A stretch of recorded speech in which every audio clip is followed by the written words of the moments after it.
नमस्कार। तो आज हम बात करने वाले हैं यूरिनरी ट्रैक्ट इन्फेक्शन मतलब यूटीआई से लड़ने वाली ज़रूरी दवाओं के बारे में। यह discussion B pharm D pharm के स्टूडेंट्स और जो भी मेडिकल प्रोफेशनल्स हैं उनके लिए बहुत ही काम का होने वाला है। तो चलिए शुरू करते हैं। तो देखिए, आज का हमारा सफर कैसा रहेगा।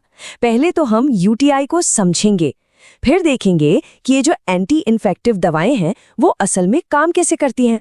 उसके बाद कुछ खास दवाओं पर करीब से नजर डालेंगे और हाँ, आखिर में हम इनकी तुलना भी करेंगे और कुछ जरूरी बातें जानेंगे। तो चलिए शुरू करते हैं हमारे पहले हिस्से से, यूरिनरी ट्रैक्ट इन्फेक्शन एक परिचय। देखिए, किसी भी हल तक पहुंचने से पहले समस्या को समझना तो सबसे जरूरी है ना? तो सवाल ये उठता है कि ये यूरिनरी ट्रैक्ट इन्फेक्शन या जिसे हम शॉर्ट में यूटीआई कहते हैं, यह आखिर है क्या। देखिए, हमारा जो यूरिनरी सिस्टम है ना, वो किडनी, यूरेटर, ब्लैडर और यूरेथ्रा से मिलकर बनता है।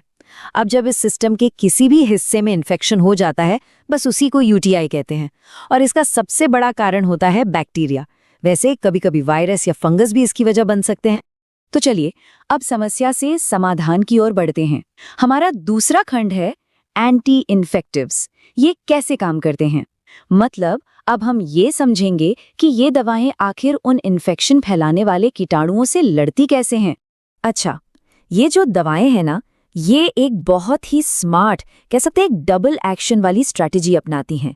एक तरफ तो ये एक शील्ड यानी ढाल की तरह काम करती हैं जो बैक्टीरिया को और बढ़ने से रोक देती है, और दूसरी तरफ ये सीधे बैक्टीरिया पर हमला करके उन्हें खत्म ही कर देती हैं। इसके सबसे अच्छे उदाहरण हैं क्विनोलोन एंटीबायोटिक्स, जैसे कि नॉरफ्लॉक्सासिन, सिप्रोफ्लॉक्सासिन, ओफ्लॉक्सासिन और मॉक्सीफ्लॉक्सासिन, जिनके बारे में हम अभी आगे विस्तार से बात करेंगे। तो अब वक्त है हमारे तीसरे खंड का, जिसमें हम इन मेन दवाइयों को जरा करीब से जानेंगे। यहाँ हम 4 मुख्य क्विनोलोन एंटीबायोटिक्स की प्रोफाइलिंग करने वाले हैं। तो हमारी लिस्ट में पहली दवा है नॉरफ्लॉक्सासिन। ये दवा कई तरह के बैक्टीरियल इन्फेक्शंस के इलाज में काम आती है। इसका काम है बैक्टीरिया की ग्रोथ को रोकना।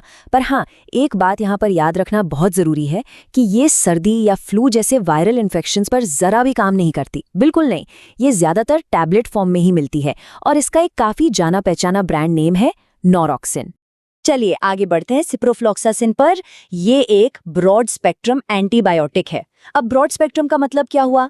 मतलब ये कि ये कई अलग अलग तरह के बैक्टीरिया के खिलाफ असरदार है। इसका इस्तेमाल सिर्फ गंभीर यूटीआईज में ही नहीं बल्कि चेस्ट, स्किन और यहाँ तक कि हड्डियों के इन्फेक्शन में भी होता है। इसके कुछ कॉमन ब्रांड नेम्स हैं सिप्रोक्सिन, सिलोक्सैन और सेंट्राक्साल। अब बात करते हैं ओफ्लॉक्सासिन की। इसका इस्तेमाल निमोनिया, स्किन, ब्लैडर और रिप्रोडक्टिव ऑर्गन्स के इन्फेक्शन के इलाज के लिए किया जाता है। अच्छा, इसकी एक खास बात पता है क्या है? ये टैबलेट और सस्पेंशन दोनों फॉर्म्स में आती है। इससे होता ये है कि इसका इस्तेमाल और भी आसान हो जाता है।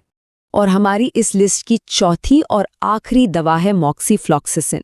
अब ये दवा जो है ये और भी ज़्यादा गंभीर इन्फेक्शंस के लिए इस्तेमाल होती है, जैसे कि निमोनिया, एंडोकार्डाइटिस यानी कि जो दिल के अंदर की परत का इन्फेक्शन होता है वो। और इतना ही नहीं, इसका इस्तेमाल ट्यूबरक्लोसिस यानी टीबी के इलाज में भी होता है। ये दवा भी टैबलेट के रूप में ही मिलती है। चलिए, तो अब हम पहुंच गए हैं अपने आखिरी हिस्से पर, तुलना और महत्वपूर्ण जानकारी। यहाँ हम अब तक की सारी बातों को एक साथ रखेंगे और कुछ बहुत ही जरूरी प्रैक्टिकल बातें समझेंगे। देखिए, इन दवाओं को सही तरीके से रखना मतलब इनका स्टोरेज बहुत ज़रूरी है। इन सभी क्विनोलोन एंटीबायोटिक्स के लिए 3 बहुत ही आसान से नियम हैं। पहला, इन्हें रूम टेम्परेचर पर रखना है। दूसरा, इन्हें किसी ठंडी और सूखी जगह पर स्टोर करना है। और तीसरा, जो सबसे ज़रूरी है, इन्हें सीधी धूप से हमेशा दूर रखना है। बस इतना करने से इनकी इफ़ेक्टिवनेस मतलब इनका असर बना रहता है। अच्छा, अब जरा इस टेबल को देखिए। ये हमें इन चारों दवाओं का एक बिल्कुल साफ-साफ कंपैरिजन दिखाती है। यहाँ पर ध्यान देने वाली बात यह है कि जैसे जैसे हम नॉरफ्लॉक्सासिन से मॉक्सीफ्लॉक्सासिन की तरफ बढ़ते हैं ना, इनके इस्तेमाल का दायरा, जिसे हम स्पेक्ट्रम कहते हैं, वो भी बढ़ता जाता है। मतलब नॉरफ्लॉक्सासिन जहाँ मुख्य रूप से यूटीआईज के लिए है, वहीं मॉक्सीफ्लॉक्सासिन बहुत गंभीर इन्फेक्शंस का इलाज करती है। तो हमने ये तो देख लिया कि ये दवाएं कितनी ज़रूरी हैं और कैसे काम करती हैं। लेकिन जाते जाते एक सवाल छोड़कर जाना चाहेंगे। सोचिए, जिस तेजी से बैक्टीरिया खुद को बदल रहे हैं, मतलब इवॉल्व हो रहे हैं, और एंटीबायोटिक्स के खिलाफ और भी मजबूत होते जा रहे हैं, ऐसे में इन दवाओं का भविष्य क्या होगा? ये फार्माकोलॉजी और पूरी मेडिकल साइंस के लिए आज एक बहुत बड़ा सवाल